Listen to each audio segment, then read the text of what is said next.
পুরুষ হয় সে বারবার মরে, আর যে বীর পুরুষ হয় সে একবারই মরে, কিন্তু দুনিয়ার শেষ পর্যন্ত মানুষের হৃদয়ে রয়ে যায়। ঠিক না বেঠে? ইতিহাস গাওয়া দিচ্ছে নেতাজি বীর পুরুষ ছিল, চলে গেছে, কিন্তু আজও আমাদের স্মৃতিতে রয়েছে।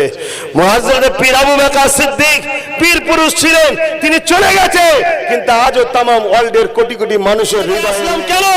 টাকা পয়সা সব ফেলে দিয়ে বাঁচাতে হবে মানুষকে। ধর্ম আমি বুঝি, কোন কথা বললে শিরক হয় না হয় আমি খুব ভালো বুঝি বাপ, খুব ভালো বুঝি। মাটির ভান নয় সেই ইমানটা যে কিছু বললে ভেঙে গেল। মক্কা জয় হবে, মক্কা আপনার উন্নত হবে, মক্কার মানুষগুলো দেখবে দলে দলে দলে দলে দলে দলে আপনার দিকে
যত বাধা যত ঝড় সাইক্লোন ভাইজানের পথে মোরা চলবই, এ জীবন বাজি রেখে দিনের নিশা। আল্লাহ সাহায্য বেশি হয়, জোরে বলুন সুবহানাল্লাহ। ওই পদের লোভে যে হুজুর আমাদের পদ দিতে তবে যাব, ও লোক দরকার নেই। হুজুর টিএমসি শুনে জোর চললে যাব। আরে মরণ আজ নয় কাল তো হবে। যে কাপুরুষ হয় সে বারবার মরে, আর যে বীর পুরুষ হয় সে একবারই মরে, কিন্তু দুনিয়ার শেষ পর্যন্ত মানুষের হৃদয়ে রয়ে যায়। ঠিক না বেঠে? ইতিহাস গাওয়া দিচ্ছে নেতাজি বীর পুরুষ ছিল, চলে গেছে, কিন্তু আজও আমাদের স্মৃতিতে রয়েছে। মুহাজ্জির পীর আবু বকর সিদ্দিক বীর পুরুষ ছিলেন, তিনি চলে গেছে, কিন্তু আজও তাম ওয়ার্ল্ডের কোটি কোটি মানুষের হৃদয়ে রয়ে গেছে। জোরে বলুন সুবহানাল্লাহ। অতএব বীর পুরুষ হতে হবে, কাপুরুষ নয়। কাপুরুষ তো রোজ মরে, রোজ প্রতি পদে পদে মরে যায়। কথা বুঝে আসছে? আচ্ছা ওঠো, জাগো, আগো, লড়ো ন্যায়ের জন্য, দেশের জন্য, মাতৃভূমির জন্য। মাতৃভূমিকে ভালোবাসা মুহাম্মদ রাসূলের সুন্নাত, অর্থাৎ মুহাম্মদ রাসূল তিনার মাতৃভূমির জন্য তিনি কেঁদেছে, মাতৃভূমির জন্য লড়েছে, মাতৃভূমির উন্নতি করেছে, মাতৃভূমিবাসীকে বাঁচাবার চেষ্টা করেছে। সর্বদিক দিয়ে তাদের জন্য রাসূল চিন্তা করে উন্নয়নের জোয়ার নদী জামার মাতৃভূমির বাসীর জন্য তৈরি করেছিলেন। জোরে বলুন সুবহানাল্লাহ। ইতিহাস বলছি, গল্প বলতে আসি না। আর আজকে আমফানের টাকা দিয়েছে তোমার হাতে, আর তুমি গরিবের টাকা মেরে খাচ্ছ, আর আব্বাস সিদ্দিকী বলছো যখন আব্বাস সিদ্দিকীর পিছনে করছো, আমার পিছনে লেগেছো। ঠিক না ভাই? আর এটা আমানত। 100 দিনের কাজ, জব কার্ডের কাজ, তেরপল, গরিবের আমানত। তোমাকে জনগণ গ্রামের মেম্বার করেছে, প্রদান করেছে, এমএলএ করেছে।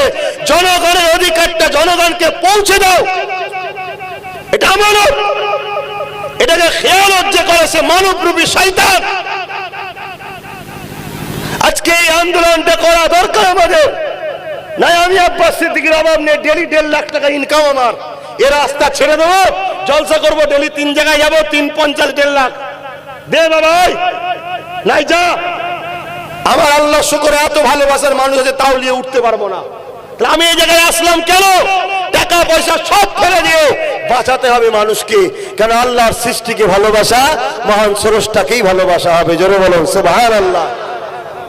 কিন্তু এই কথা যখনই বলছি তখনই যারা ঝেড়ে খাচ্ছে তাদের রাগ হচ্ছে, তারা তখন গ্রুপ তৈরি করছে। আমার মাহফিলে যারা যাচ্ছে তাদেরকে মারছে, ফুরফুরায় যারা যাচ্ছে তাদেরকে মারছে, আমার সঙ্গে কথা যারা বলে কেস দিচ্ছে, হুমকি দিচ্ছে, হ্যান করছে। এসব শুনে কি ভয় খেয়ে যাচ্ছ নাকি? তাই আমি আব্বাস সিদ্দিকী স্বাধীনতা সংগ্রামী ফ্রিডম ফাইটার পীর আবু বকর সিদ্দিকীর চতুর্থ প্রজন্ম।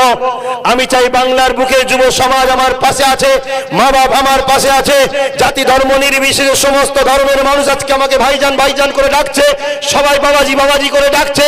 তাই প্রত্যেকটা গরিব মানুষের জন্য এই বাংলার বুকে একটা রাজ শক্তি তৈরি করতে চাইছি, যে শক্তি দ্বারা আমরা রাজ ক্ষমতা দখল করব, যে ক্ষমতার মাধ্যম দিয়ে হিন্দু হলে দেবত্ব সম্পত্তি, বামন করে আদিবাসী হলে বন দপ্তরের সম্পত্তি, মুসলমান হলে অকাপ সম্পত্তি।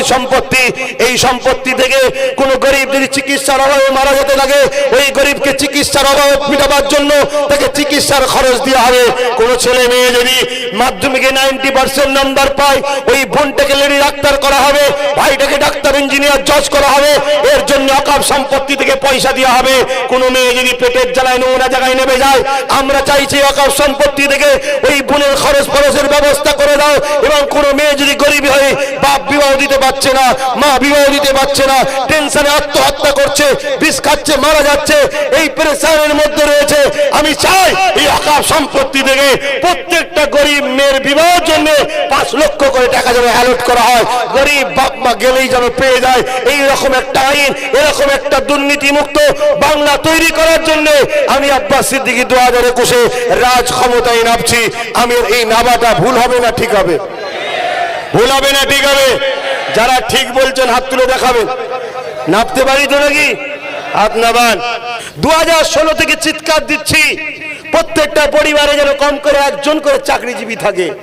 তাহলে এই করোনার সময়ে লকডাউন হয়ে গেল, আজকে যারা ট্রেনে সেলসম্যান করতো তারা কিভাবে 6 মাস জীবন যাপন করলো, এটা তো আমাদের ভাবা দরকার ছিল।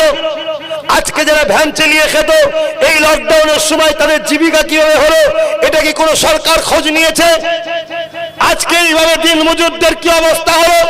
আজকে প্রতিটা বাড়ি যদি একটা করে কম করে চাকরি থাকতো, তাহলে এই লকডাউনের মধ্যে প্রত্যেকটা একটা চাকরিজীবী সবাইকে তো কমসে কম উদ্ধার করতে পারত।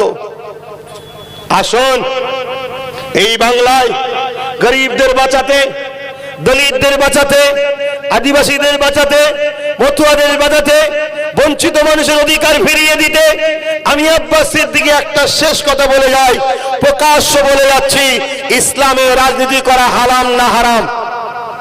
ইসলামে রাজনীতি করা হালাল না হারাম? চলবে না চলবে না? চলবে না চলবে না? যখন চলবে কোন পীর সাহেব পীরজাদা দেশের কোন নেতার কথা আর চলবে না। আমার দেশ যখন আমাকে করার অধিকার দিয়েছে, মতুয়া পরিবারের সন্তান শান্তনু ঠাকুর, সে যদি একটা ধর্মগুরু হয়ে সে যদি আজকে এমপি হতে পারে, অন্যান্য রাজ্যে ধর্মগুরু যদি মুখ্যমন্ত্রী হতে পারে, দেশের প্রধানমন্ত্রী যদি একটা বাবা হতে পারে, তার আজকে আমি কোন এমএলএ মন্ত্রী হতে নামিনি। আমি নিয়ন্ত্রণ করব, আমি শিক্ষা দেব, প্রশিক্ষণ দেব, সৎ চরিত্রবান লিডার বানিয়ে শান্তি সাম্রাজ্য তৈরি করব, দুর্নীতি মুক্ত সমাজ করব। এর নেতৃত্বটা আমি দেব, অর্থাৎ প্রশিক্ষণটা আমি দেব। এই কাজ করাতে আমার অসুবিধাটা কোথায়? ইসলামে বাধা নেই, দেশে বাধা নেই। তা আমি শেষ কথা বলে যাচ্ছি, যদি এই সন্তানের উপরে মুসলিম, দলিত, আদিবাসী সমস্ত ধর্মের মানুষ বাপ মা যদি একবার ভরসা রাখতে পারেন, সমস্ত ধর্মের ভাই বোন যদি একবার ভরসা রাখতে পারেন, আমি বলে যাচ্ছি, তোমরা যদি একটা বার আমাকে ভোট দাও, যেভাবে বলেছিল নেতাজি, রক্ত দাও স্বাধীনতা দেবো। নেতাজি জওয়াহরচন্দ্র বসুর একটা প্রেমিক আমি, তাকে ভালোবাসি, তিনি আমার দেশের মহানায়ক ছিলেন।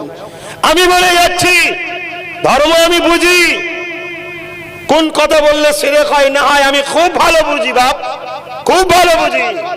মাটির ভান নয় সেই মানটা যে কিছু বললে ভেঙে গেল। অতএব আমি বলে যাচ্ছি, নেতাজি বলেছিল রক্ত দাও স্বাধীনতা দেবো।